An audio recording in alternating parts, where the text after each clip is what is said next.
Magandang araw po sa inyong lahat ulit for our second reading of the day today.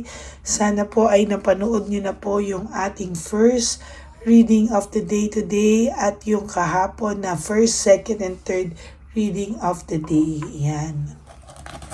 Para po updated kayo sa ating mga readings. Yan. Huwag po kayong mag-skip, huwag po kayong pumunta dito kung hindi nyo pa po napapanood yung first reading of the day. Mas may thrill kung napanood nyo na po lahat bago nyo napanood ito. Kung baga sa teleserye, huwag po kayong mag-miss ng episodes. Okay?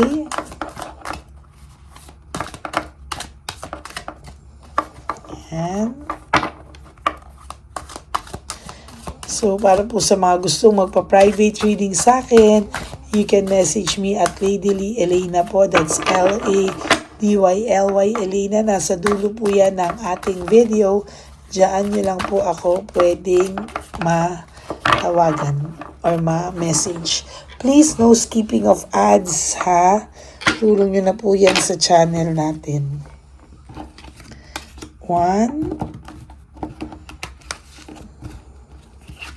2, 3, 4, 5, 6, 7, 8, 9, and 10.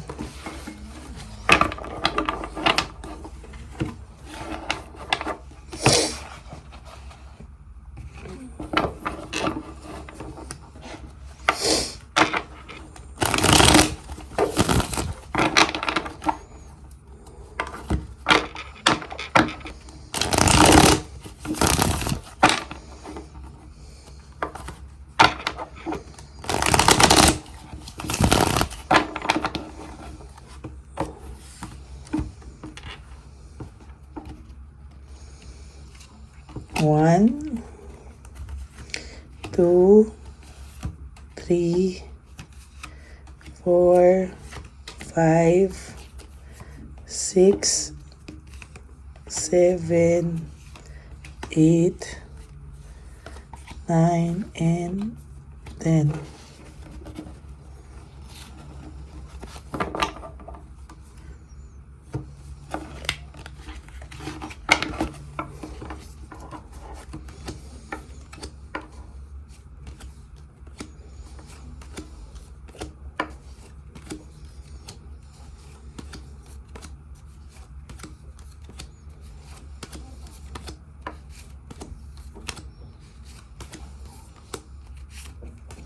Ay, sumobra na isa. Okay lang.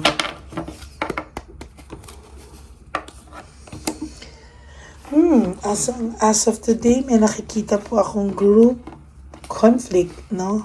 May nangyayari pong kaguluhan, hindi lang po sa kanila. Maybe may mga kasama po sa gulo, no?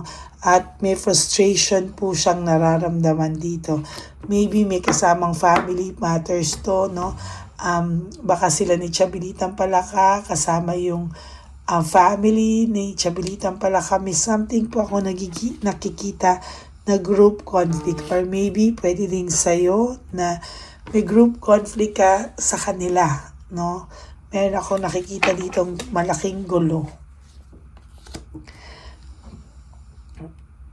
Sabi niya, dun sa first reading kanina, ang sabi is nagagalit siya na nakasurvive ka, or masama ang loob niya na nakakasurvive ka. Hindi niya matanggap na nakakasurvive ka. Mas lalong hindi niya po matatanggap pag gumanda ang buhay mo nang wala siya, no? Yung naging satisfied ka, fulfilled, may harmony ang iyong buhay, hindi niya po lalo matatanggap. Yan.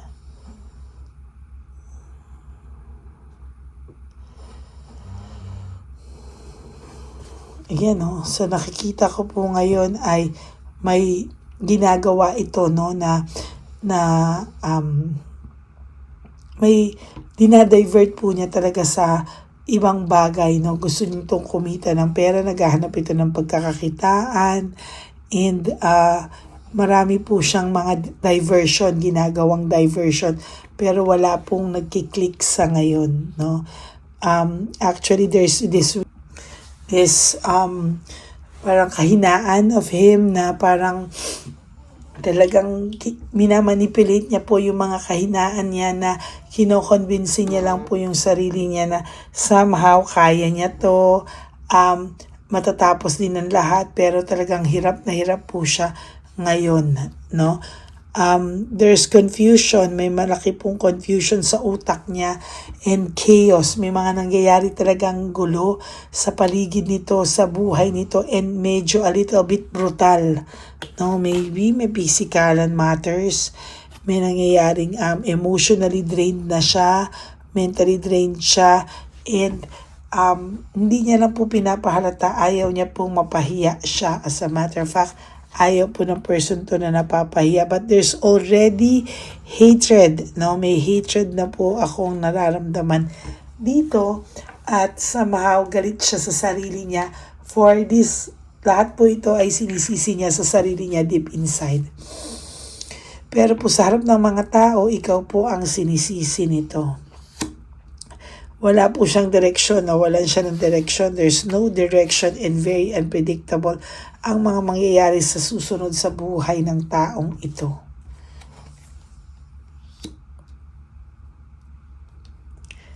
Ayan, parang wala na po siyang magawa, no? Kung hindi, panindigan na lang po yung kanyang pride, no? May excess pride po siya, though pinapunish po siya, alam niya po yun, ano? Na pinaparusahan siya ng tadhana, na sobra po yung emptiness niya, sobra po yung nangyayari sa kanya, at sa totoo lang po ay talagang ayan, no, talaga pong pikon ito sa mga bagay na nangyayari sa kanya ngayon, at hindi niya po alam bakit. Ang pakiramdam nga nito, baka daw po sinusumpa mo daw siya. There's greediness, no? Naging greedy kasi siya and possessive, eh.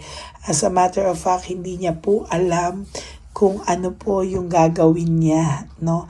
Naging greedy po siya, naging possessive siya sa mga bagay-bagay. Nakalimutan niya po kung ano ang mahalaga sa buhay, no? Nawala po siya dun sa pagkatao na meron siya nung kayo pa. Nawala po siya dun sa pagiging mabuting tao, magiging responsableng tao. Nawala po siya sa lahat ng ganun, eh. Para po siyang sinaniban, hindi mo na po siya kilala. No, para po siyang naging ibang tao sa paningin mo.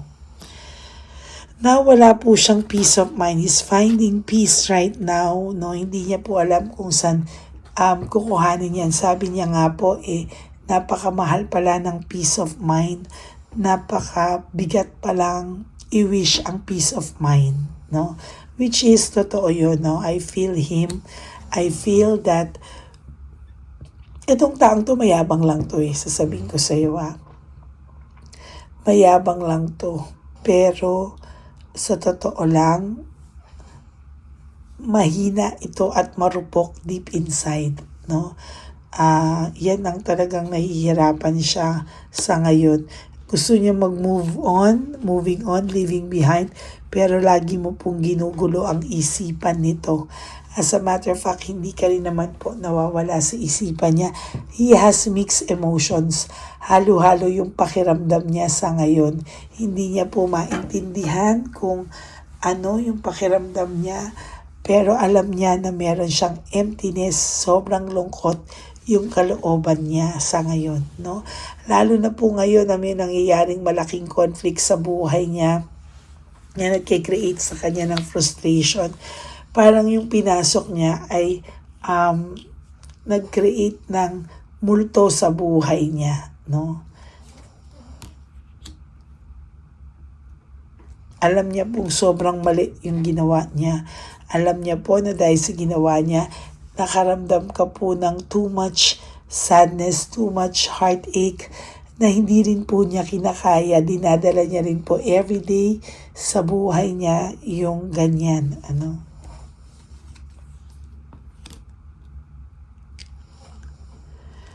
Yan, ano?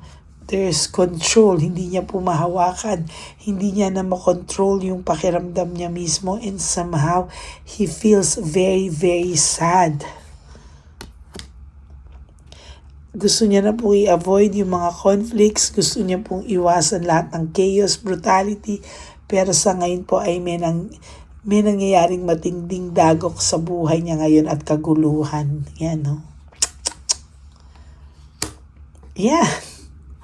Kasi sabi ko pa lang na may nangyayaring malaking dagok at kaguluhan sa buhay niya na nagkikreate ng sobrang lungkot, and then lumabas this sadness, depression, and negativity. So, totoo lang, no? Ayan ang nangyayari sa kanya.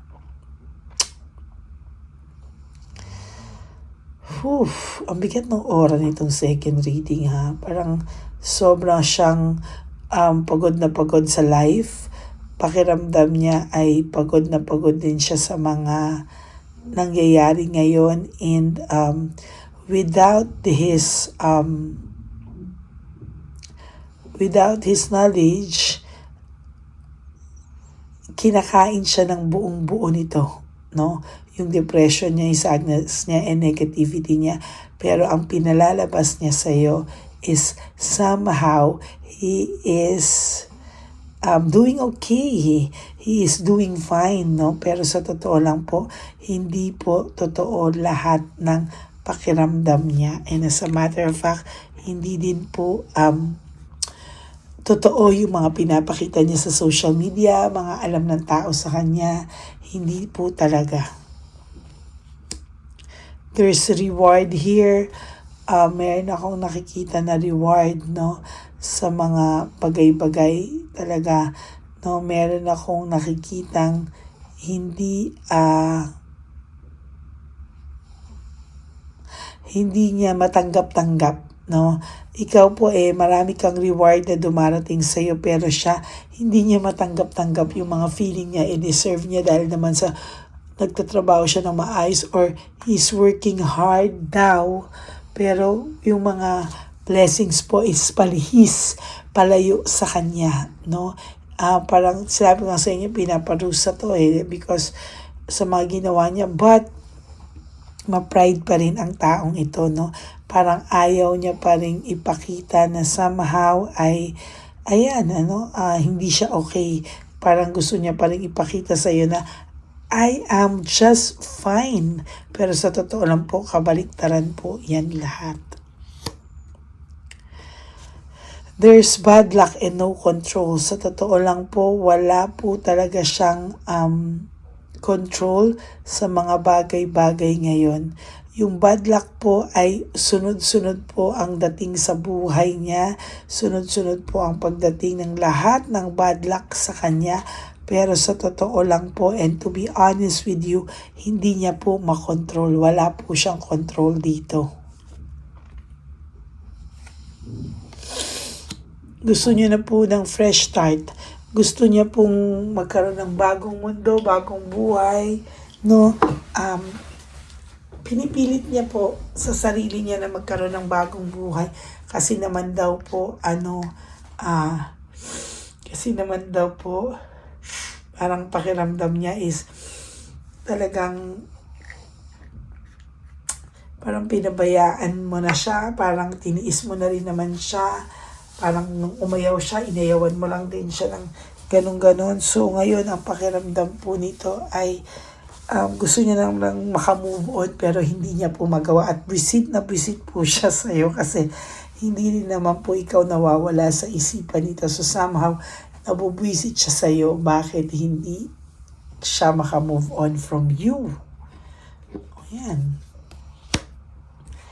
Lahat po ay based on the King of Wands in reverse, impulsiveness, no?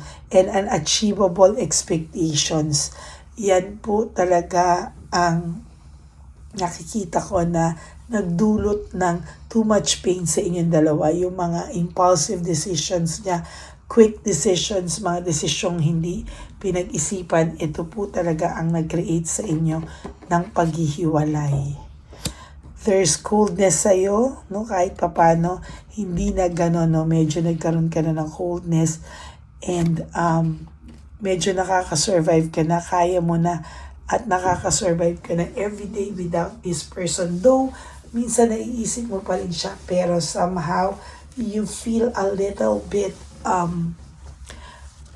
nakakahinga ka na ng konti, no? Hindi yung tulad dati na suffocate ka. Magpanik ka man, minsanan na lang. Okay? So, that's your second reading of the day. May nangyayaring kaguluhan sa kanya ngayon na hindi niya maiwasan at malaking dagok sa kanya. Okay, so that is your second reading for the day. For those of you who would like to have a private reading with me to make sure that this energy is for you, you can message me po sa Lady Lee Elena. That's LADYLY Elena. Nasa dulo po yan ng ating video. Diyan nyo lang po ako pwedeng makontak. That's my only official and legit FB account. Yan. So maraming salamat po sa inyong lahat, sa inyong pakikinig. Huwag po kayong malungkot kasi meron pa po akong isang reading of the day today, and I do hope that all of you will watch it.